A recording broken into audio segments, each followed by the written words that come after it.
Guys, this is the first time we are reacting on Durlabh Kashyap video. So super excited, right? First time আমরা জানি না who is he, but he's a gangster and He is he's only 20 years only 20 years old. তখন হচ্ছে তিনি gangster হয়েছে। তো এত মানে অল্প বয়সে এই সময় মানুষের পড়ার কথা হচ্ছে 10, 11, 12 ক্লাস, রাইট? তো এই সময় তিনি গ্যাংস্টার হয়েছেন, তার ফুল হিস্টোরি আজকে আমরা এই ভিডিওতে দেখতে পারবো। আর এদিকে অর্ণব ভাই এবং আরো অনেকে, মিস্টার বিশ্বাস, আরো অনেকে রিকোয়েস্ট করছে thank you for suggest this type of video. তো super excited and original video link in description. তো নমস্কার আর নমস্তে, আসসালামু আলাইকুম। This is Shetu and this is Shudha. Welcome to new reaction video. So guys, boss are pair from Bangladesh because we are from Bangladesh. So if you need, please subscribe our YouTube channel and subscribe our second vlog YouTube channel link in description. So chalo, অনেক excited and this is the first time. Okay, so let's go.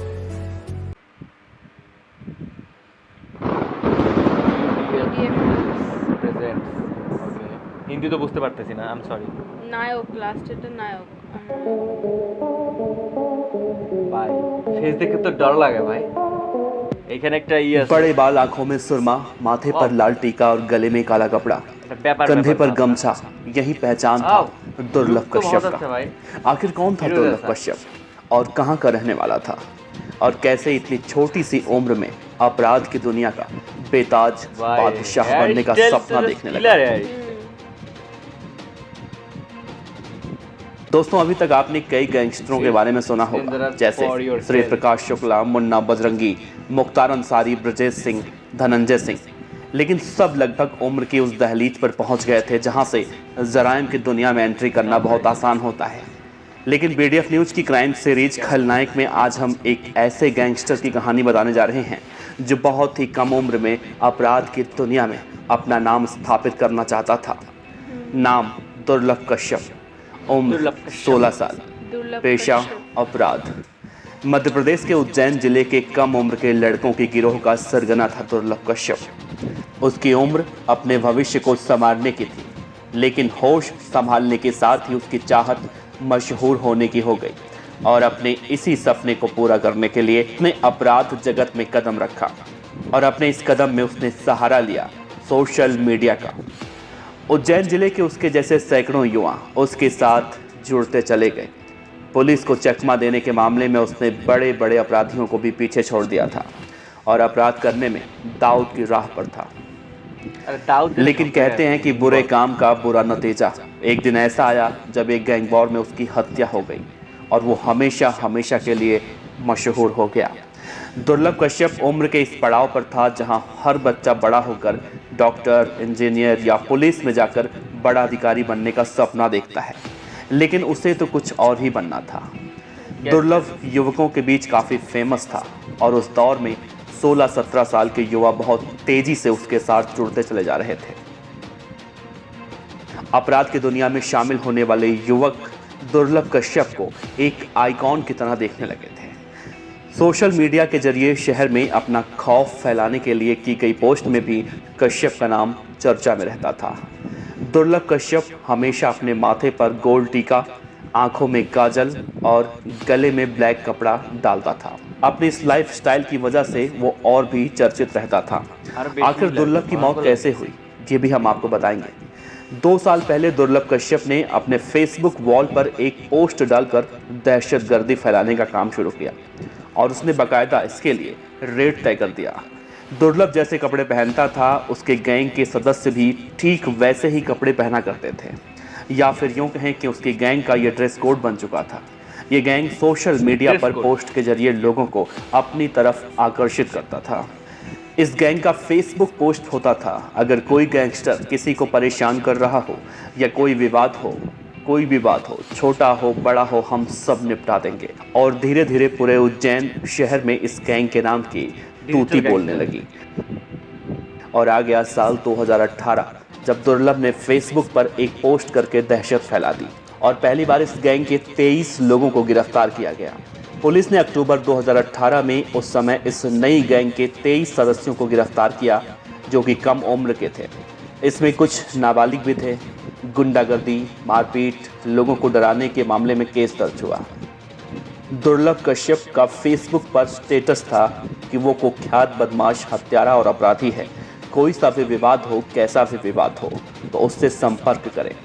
इसी के साथ इन लोगों की profile पर हथियारों के साथ पोस्ट, धमकाने और दहशत फैलाने वाली पोस्टें भी डाली जाती थी। गैंग के लोगों की फेसबुक आईडी का संचालन करने के लिए एक टीम बना रखी थी जो दहशत फैलाने वाली पोस्ट करते थे।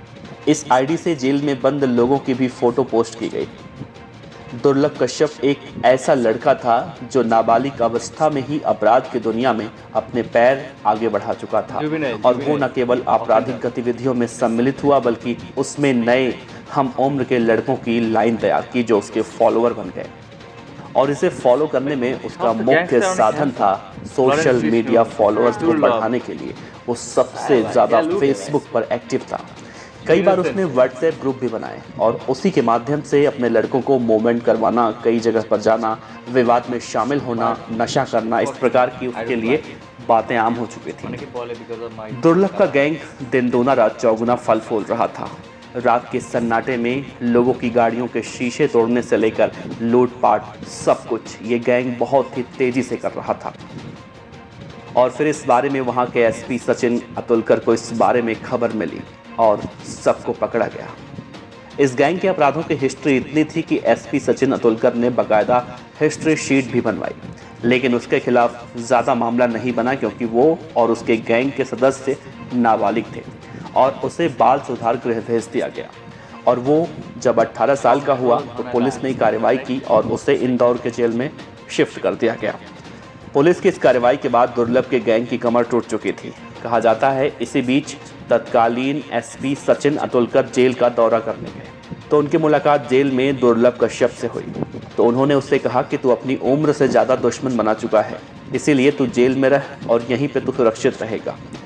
उसके बाद दुर्लभ डर के मारे 1 साल तक जेल से बाहर नहीं आया और जब बाहर आया तो फिर से उसी कांड को अंजाम देने लगा जिसकी वजह से वो जेल गया था। दुर्लभ ने जेल से बाहर आते ही 24 जनवरी 2020 को एक बीजेपी नेता के बेटे को किडनैप कर रंगदारी मांगने लगा और इस मामले में पुलिस ने 1 जुलाई 2020 को कार्रवाई करते हुए दुर्लभ गैंग के 2 लोगों को उठा लिया। जब मालूम चला बीजेपी नेता के बेटे को ये लोग मारते हैं और मारपीट का वीडियो भी बनाते हैं और धमकी देते थे कि जब तक पैसे नहीं मिलेंगे तब तक ऐसे ही चलता रहेगा। इन सबको देखते हुए पुलिस ने दुर्लभ और उसके साथियों के ऊपर 10-10 हज़ार रुपए का इनाम रख दिया। दुर्लभ जब जेल से बाहर आया तो उस दौरान देश में लॉकडाउन लग चुका था। तब वो इंदौर में रहने लगा और लॉकडाउन खत्म होने के बाद उज्जैन में अपनी अध्यापक माँ के पास आकर रहने लगा और दोस्तों के साथ घूमना, पार्टी करना, लोगों को लूटना, ये सब कुछ चलता रहा। जेल से बाहर आने के बाद दुर्लभ अपने आप को बहुत बड़ा डॉन समझने लगा था। पुलिस की निगाहें अब दुर्लभ से हटकर और अपराधियों पर जा चुकी थी। लॉकडाउन चल रहा था, अपराध अपने चरम पर था। दुर्लभ भी रोजाना रात में पार्टी करने और गुंडागर्दी करने में मशगूल था। लेकिन वो दिन भी आ गया जब दुर्लभ का अंत होने वाला था। उस रात कुछ ऐसा हुआ जिसके बाद दुर्लभ का आतंक उज्जैन से हमेशा हमेशा के लिए खत्म हो गया। एक रात दुर्लभ अपने साथियों के साथ रफीगंज इलाके में एक चाय वाले से चाकू की नोक पर रंगदारी मांगता है और वहां से फरार हो जाता है। चाय वाला अमन उर्फ भूरा लूटने के बाद माधवनगर थाने में जाता है शिकायत करने, लेकिन उसकी शिकायत नहीं सुनी जाती। पुलिस वाले उसे डांट कर भगा देते हैं और दुर्लभ रात के 1 बजे फिर उसी चाय की दुकान पर पहुंचता है जहां पर एक शहनवाज नाम का युवक पहले से ही मौजूद रहता है। किसी बात को लेकर उन दोनों में कहासुनी होती है और तभी अचानक दुर्लभ अपने जेब से कट्टा निकालता है और शहनवाज को गोली मार देता है।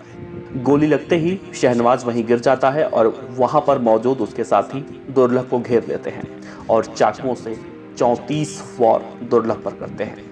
दुर्लभ को घिरता देख उसके साथी पहले ही भाग जाते हैं, जिसका परिणाम ये हुआ कि जराइम की दुनिया में अपना नाम कमाने की चाहत रखने वाला एक 20 साल का दुर्लभ गैंग वॉर में चाकुओं के 34 वार से मारा गया। इस घटना का मुख्य गवाह बना वो चाय वाला और उसकी निशानदेही पर दुर्लभ के कई साथियों को गिरफ्तार भी किया गया। लेकिन गिरफ्तार होने के बाद दुर्लभ के एक साथी अभिषेक ने कहा कि शहनवाज को गोली लगने के बाद जब उसके साथी दुर्लभ को चाकुओं से मार रहे थे तो चाय वाले अमन उर्फ भूरा ने चिल्लाकर कहा था कि शादाब भाई जान से मार दो उसको, उसे जिंदा मत छोड़ना। बाप रे, पुलिस अपनी जांच पड़ताल में लगी रही और दुर्लभ कश्यप की हत्या के करीब 2 महीने के बाद यह खबर आई कि इस हत्याकांड का मुख्य आरोपी श्रीराज बाबा उर्फ चाय वाले ने जेल में आत्महत्या कर ली। दोस्तों, दुर्लभ कश्यप की कहानी बताने का मकसद हमारा सिर्फ और सिर्फ इतना है कि बुरे काम का अंजाम बुरा ही होता है। जब दुर्लभ की मौत हुई तो उसके पिता रजनीश कश्यप ने मीडिया से बातचीत करते हुए कहा था कि कोई भी उनके बेटे के जैसा ना बने, और इस तरह से खत्म हुआ उज्जैन शहर से आतंक का पर्याय बन चुके दुर्लभ कश्यप का डर। दोस्तों, खबर कैसी लगी अपने विचार जरूर देना।